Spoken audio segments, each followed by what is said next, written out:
నమస్తే, welcome to our channel. మరి గత ప్రభుత్వ హయాంలో చూసినట్లయితే భూ అక్రమాలు కానివ్వండి, భూ కబ్జాలు కానివ్వండి, కోకొల్లలు ఒకటా రెండా చాలానే ఉన్నాయి.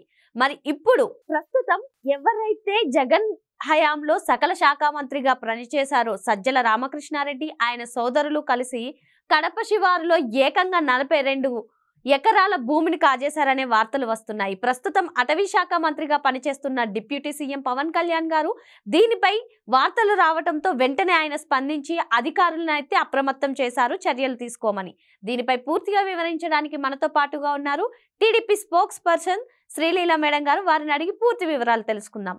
మేడం నమస్తే. మేడం మనం చూసాము వైసీపీ హయాంలో భూ అక్రమాలు కానివ్వండి, భూ కబ్జాలు కానివ్వండి, కోకొల్లలు ఒకటి కాదు రెండు కాదు చాలానే జరిగాయి. గత ప్రభుత్వ హయాంలో చూసినట్లయితే అంతా అరాచక పాలనే, అలాగే నియంత పాలన సాగింది.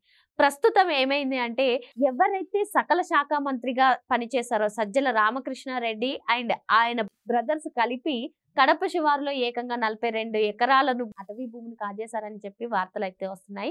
దీనిపై వెంటనే స్పందించిన డిప్యూటీ సీఎం పవన్ కళ్యాణ్ అధికారులను ఆదేశించారు. వెంటనే దీనిపై అయితే చర్యలు తీసుకోవాలని. దీనిపై మీ అభిప్రాయం ఏంటి మేడం? ముందుగా సజ్జల రామకృష్ణారెడ్డి గారి గురించి చెప్పుకోవాలంటే అతన్ని సకల శాఖ మంత్రి అని చెప్పుకోవటం కన్నా కూడా సకల అవినీతి శాఖ మంత్రి అని చెప్పుకుంటే కరెక్ట్గా అతనికి సరిపోతుంది ఆ పేరు. ఎందుకంటే అతను కొడుకున్నాడు. అతను ఎన్ని అకౌంట్స్ క్రియేట్ చేసి చాలా జుగుప్సాకరమైన పోస్టులు పెట్టించి ఈ రోజున ఆల్రెడీ అతను ఒక కేసులో ఉన్నాడు. తర్వాత ఇతను సజ్జల రామకృష్ణారెడ్డి. అతను అన్నదమ్ములు ముగ్గురులో ఎవరైతే దివాకర్ రెడ్డి ఉన్నాడో అతని కొడుకు వచ్చేసి సంజీవ్ రెడ్డి అని అంటున్నారు. అతనికి ఆల్రెడీ 130 ఎకరాలు భూమి ఉంటే అది సరిపోక అతను ఈ 42 ఎకరాలను కూడా అటవీ శాఖ భూమిని తీసుకున్నాడు. ఆ తీసుకున్న దాంట్లో మామిడి, టేకు, నేరేడు లాంటివి పండిస్తూ ఎవరైతే దానికి సంబంధించిన వీళ్ళ పేరు కాకుండా వేరే వాళ్ళ పేరును పెడుతూ వీళ్ళు దానికి అక్రమంగా తీసుకున్నది ఈ రోజున అటవీ శాఖ మంత్రిగా పనిచేస్తున్న పవన్ కళ్యాణ్ గారి దృష్టికి వచ్చింది. ఇదైతే ఖచ్చితంగా చర్యలు తీసుకోవాలి. ఒకటి కాదు రెండు కాదు, వీళ్ళకి ఏదీ సరిపోదు. ఎటువైపు చూసుకున్నా కూడా రాష్ట్రంలో వీళ్ళు చేసిన అవినీతి, అక్రమాలు, అన్యాయాలు, అఘాయిత్యాలు, నేరాలు, ఘోరాలు ప్రతి ఒక్కటి అసలు చెప్పుకోవటానికి సరిపోనంత నేరాలు చేసేశారు వీళ్ళు.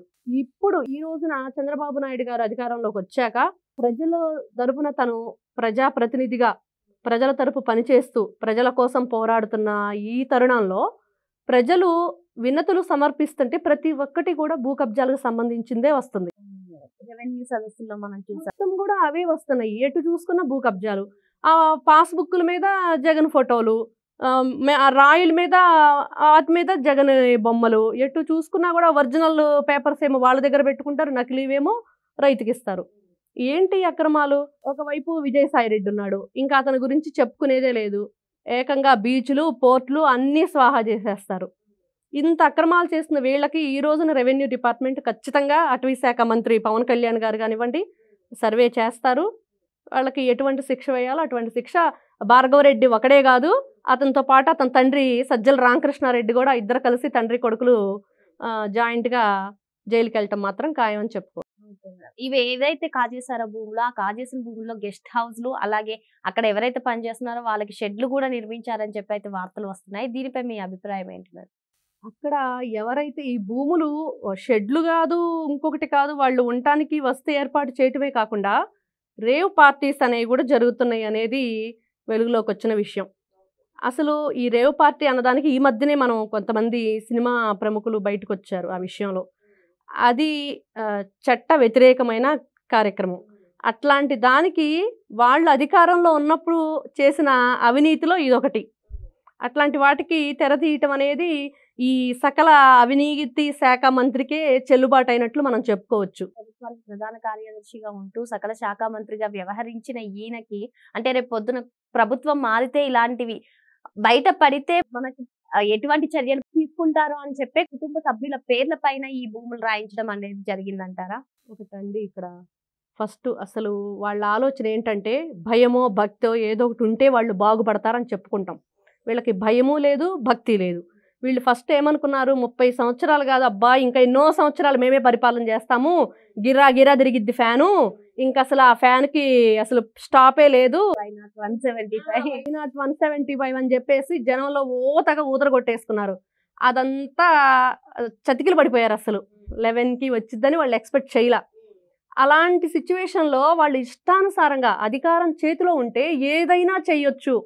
ఇంత అవినీతి, ఇంత అక్రమాలు, జనాన్ని ఈ విధంగా ఇబ్బంది పెట్టే పరిస్థితులు ప్రతి ఒక్కటి అన్యాయంగా మనుషులు. ఆ బాపట్లో ఆ దేవేంద్ర గౌడ చిన్నపిల్లోడు, ఆ అబ్బాయి ఏం చేశాడండి? వాళ్ళ అక్కని ఏదో హెరాస్ చేస్తున్నారు, అబ్యూజింగ్ ఏదో చేస్తున్నారు అన్న దానికి ఆ బాబుని పెట్టారు. ఏది ఎటువైపు చూసుకున్న వీళ్ళు చేయని పనంటూ లేదు. అట్లాంటిది వాళ్ళు భయం లేకే చేశారు ఇవన్నీ. నెక్స్ట్ మనమే ప్రభుత్వం, మన అధికారమే వస్తుంది, జగనన్నే ముఖ్యమంత్రి అవుతాడు, ఇష్టానుసారంగా దోచుకుందాం దాచుకుందాం, వీళ్ళ పనే అది కదా.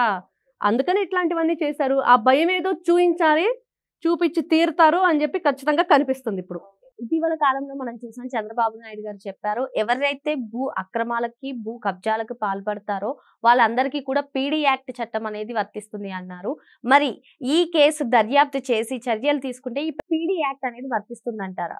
ఖచ్చితంగా వర్తిస్తుంది. అందులోనూ నార్మల్గా వాళ్ళు సంపాదించుకున్న భూముల మీదే ఉన్నప్పుడు, ఇది ప్రభుత్వ భూమి అయినప్పుడు ఖచ్చితంగా దానికి సంబంధించిన చట్టాలు ఎవరు ఊరుకునే పరిస్థితి లేదు. ఇప్పుడు పవన్ కళ్యాణ్ గారు రంగంలో దిగారు, ఇంకా ఖచ్చితంగా ఆయన చూస్తాం, ఆయన ఫైరు. అతను చంద్రబాబు నాయుడు గారైనా కొంచెం మెల్లగా నెమ్మదిగా ఉంటారు, కానీ పవన్ కళ్యాణ్ గారు అలా కాదు. ఖచ్చితంగా వీళ్ళకి శిక్ష పడుతుంది. ఆల్రెడీ అక్కడ ఏదైతే ఉందో సర్వే జరుగుతుంది, శిక్ష అయితే తప్పదు. తండ్రి కొడుకులు ఇద్దరు జైలుకి వెళ్తారు. పవన్ కళ్యాణ్ గారిని తీసుకుంటే మనం అటవీ శాఖ మంత్రిగా పనిచేస్తున్నారు. ఆయనకి వన్యప్రాణులన్నా ఈ భూములైనా ప్రజలైనా చాలా ఇష్టంగా చూసాం. మనం ఇంతకు ముందు కూడా చూసుకుంటే సరస్వతి ఇండస్ట్రీస్ కి సంబంధించిన దాంట్లో కూడా అటవీ భూములు ఉన్నాయని తెలియగానే ఆయన వెంటనే చర్యలు తీసుకున్నారు. ఇప్పుడు కూడా ఈ సజ్జల రామకృష్ణారెడ్డి ఏదైతే కబ్జా చేశారో అందులో అటవీ భూములు ఉన్నాయని తెలియగానే వెంటనే చర్యలు అయితే తీసుకుంటున్నారు. మరి దీనికి శిక్ష ఏ విధంగా ఉంటాయంటారు? శిక్ష అంటే అండి, ఇంకొకరు ఇట్లాంటి తప్పు చెయ్యకూడదు అని భయపడే విధంగా ఉండాలి అనేది. ఎందుకంటే ఈరోజు రాజ్యాంగం మన ఇష్టానుసారం కాదు కదా, ఎవరికి చట్టం చుట్టం కాదు. ప్రతి ఒక్కరూ నువ్వు న్యాయంగా బ్రతికితే న్యాయంగానే ఉండిద్ది. అన్యాయంగా బ్రతికి ఈ రోజున అన్యాయం చేసి ఏదైతే ఈ ప్రభుత్వ భూముల్ని అక్రమంగా ఆక్రమించుకున్నారో ఖచ్చితంగా వాళ్ళకైతే చట్టం తన పని తాను చేసుకుంటూ పోతుంది. అలాగే ఎట్లాంటి శిక్ష వేయాలనేది కూడా ఇప్పుడు చూసినట్లయితే ఈ బోరుగడ్డ అనిల్ విషయంలో హైకోర్టు చెప్పింది, అతను ఏదైతే ఇట్లాంటి తప్పుడు రాతలు రాశాడో అట్లాంటి వాడిని క్షమించే పనే లేదండి. అట్లానే ప్రతి ఒక్కటి కూడా చట్టం ఖచ్చితంగా న్యాయం జరిగిద్ది. ఎవరైతే ఈ అన్యాయం చేశారో వాళ్ళకి ఖచ్చితంగా శిక్ష పడుతుంది.